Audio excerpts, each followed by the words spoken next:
তেল দেবো না, অল্প তেল দেবো ডাল ঢেলে। হ্যাঁ দেখো বেশি কিন্তু ফাটাইনি, হালকা ফাটাতে হবে, তাহলে লাগে না। এই আমার জন্য শুভ সকাল বন্ধুরা। ঘুম থেকে ফাইনালি উঠে পড়লাম। ঘুম থেকে মোটে উঠতে ইচ্ছা করে না, মানে নিজেকে চেঞ্জ করছি, অনেক কষ্ট করে ট্রাই করছি, প্রত্যেক দিন চেষ্টা করছি কি রাত্রে তাড়াতাড়ি ঘুমানোর, কিন্তু হচ্ছে না। তা আরও চেষ্টা করছি মানে যত তাড়াতাড়ি মানে ঘুমানো যায় এবং যত সকাল সকাল ওঠা যায়।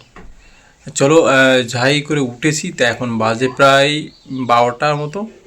কী করবো বলো, হচ্ছে না, অভ্যাস তো আস্তে আস্তে ধীরে ধীরে ত্যাগ করতে হবে।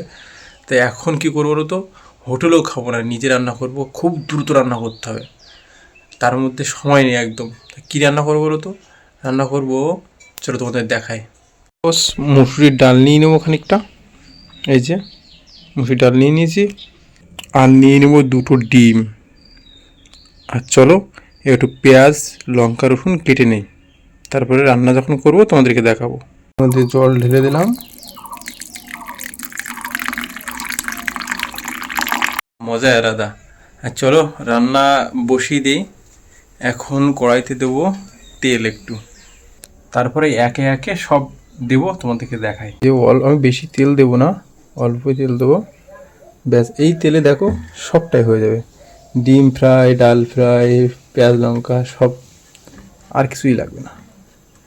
তা প্রথমে আমি দিয়ে দেবো, এই দেখো, এই যে আমার কেটে রাখা পেঁয়াজ লঙ্কা রসুন, সবটা গোটাই দেবো, এই দেখো।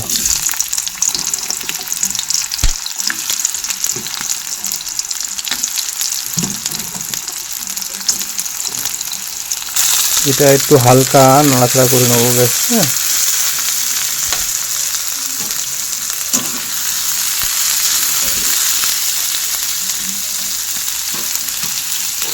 তারপরে এর মধ্যেই দেবো ডাল ঢেলে। হ্যাঁ,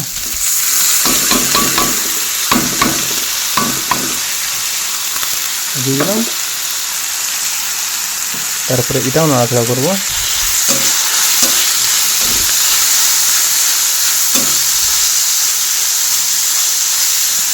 এটা খানিকক্ষণ একটু ফ্রাই করে নেবো।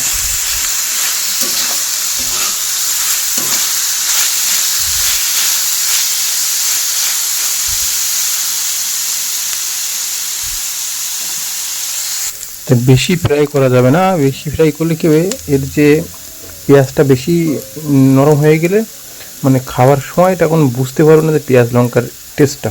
তা হালকা ফ্রাই ব্যাস হয়ে গেছে।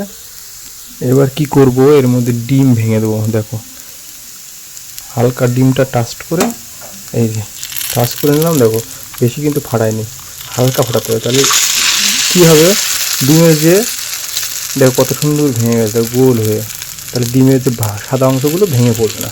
চলো আর একটা দিয়ে দেবো।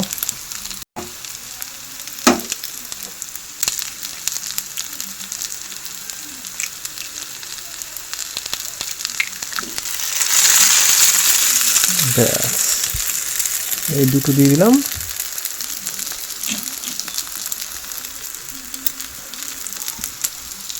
হাতটা একটু ধুয়ে নিলাম, তারপরে এই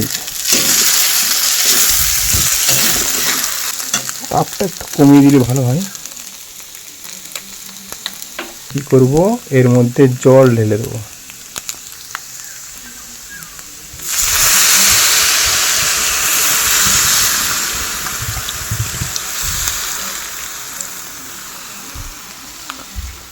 আর একটু জল দিতে হবে, তার আগে আমি লবণটা একটু দেখে শুনে দেবে, বেশি দিলে ভালো লাগবে না, কারণ এটা গাঢ় গাঢ় করতে হবে না,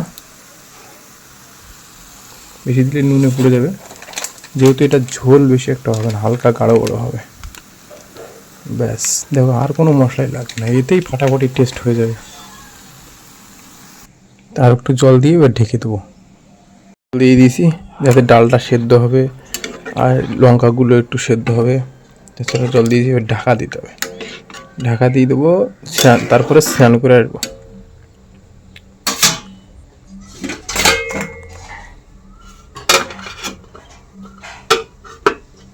এই যে ঢাকা দিয়ে দিলাম। হোটেলের মশলাপাতি খাওয়া নিষেধ, তাই এইসব নিত্য নতুন রেসিপি তৈরি করছি। চলো এখন এটা রেখে দিয়ে এবার স্নান করতে হবে, স্নানটা করে নেই। স্নানটা করে বেরোতে হবে, লেট তো হয়ে যাচ্ছে প্রত্যেক দিন, কিন্তু এটা আস্তে আস্তে ঠিক করতে ধীরে ধীরে, একই দিনই তো হবে না। তো চলো ঢাকা দিয়েছি, এটা হয়ে যাবে, তার মধ্যে স্নানও হয়ে যাবে। তাহলে হোটেলে কেন খাওয়ার দরকার, নিজে রান্না করে খেয়ে নেবো। স্নান টান করে পুরো রেডি হয়ে গেছি, এখন আমার স্পেশাল রান্নার যে ঢাক্কানটা উঁচু করো, চলো দেখি কেমন হয়েছে, রেডি হয়েছে কিনা। ট্রাং, এই যে দেখো কত সুন্দর আমার স্নান করতে করতে আমার স্পেশাল রান্না রেডি হয়ে গেছে। হালকা একটু ঘুটে দেবো,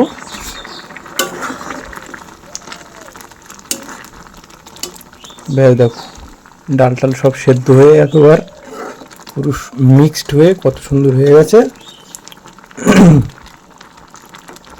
এবার জাস্ট এটা ভাতের সাথে নিয়ে নাও আর খাওয়া স্টার্ট করে দাও। একটু ঝোল ঝোল রাখবো, তাহলে দুবার হয়ে যাবে, রাত্রে হয়ে যাবে আমার জন্য। এখন আর 3 ভাগে খাওয়া রান্না করার সময় নেই, খাওয়ারও সময় নেই। চলো ওই যা হয়েছে এই খেয়ে বেরিয়ে যেতে হবে। তা পুরো কড়াই নিয়ে চলে এসেছি বন্ধুরা, এটা হলো গরিবের স্পেশাল রান্না, ঠিক আছে, যা পেরেছি বাই করেছি। আর মেন কথা সময় নেই, সময় থাকলে অনেক কিছু করা যায়, সময় খুব অল্প। আর এই যে ঢেলে তোমাদেরকে দেখাবো, তা সেই সময়ও নেই। তা এখন মানে এটাই আমার স্পেশাল রান্না। আর মানে অনেক রকম রান্না পারি, সব রকমই পারি ভাই, ইউটিউব দেখে সব কিছু শিখে সব কিছু করা যায়, কিন্তু সময় নেই একদম। তাই এই যে যা করেছি। তা তোমাদের কেমন লাগলো বলবে, ঠিক আছে। এটা হলো গরিবের স্পেশাল রান্না, ঠিক আছে ভাই, কিছু মনে করবে না।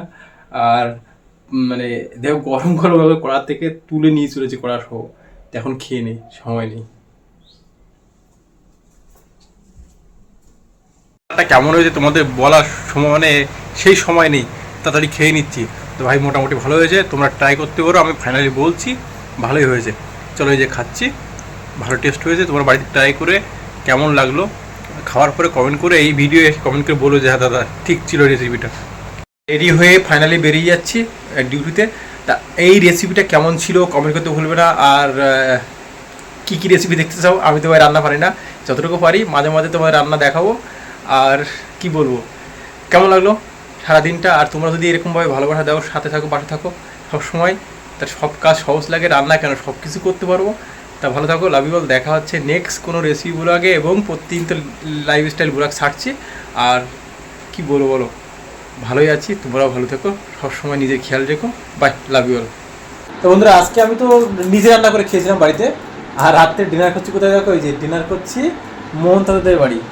তা আমি প্রায় মোহন দাদাদের বাড়ি খাচ্ছি, এটা ঠিক না। মোহন দাদাদের এবার থেকে আমি রান্না করে মোহন দাদাকে ইনভাইট করবো, ঠিক আছে। চলো কী কী খাচ্ছি দেখাই তোমাদেরকে। মধুদার একটু অ্যাসিডিটি হচ্ছে, তাই কোনো ঝাল মশলা তরকারি রান্না করে নির মা, আলু ভাতে, ডিম ভাজা আর ডাটার তরকারি। তো চলো এর ডিনারটা সেরে নেই আজকে। এই যে মধুদা খাওয়া শুরু করেছে, মধুদা দুপুরে লাঞ্চ করে নিয়ে এখন খিদিতে এখন পেটের মধ্যে জ্বালা করছে, দ্রুত খাওয়া শুরু করে দিয়েছে।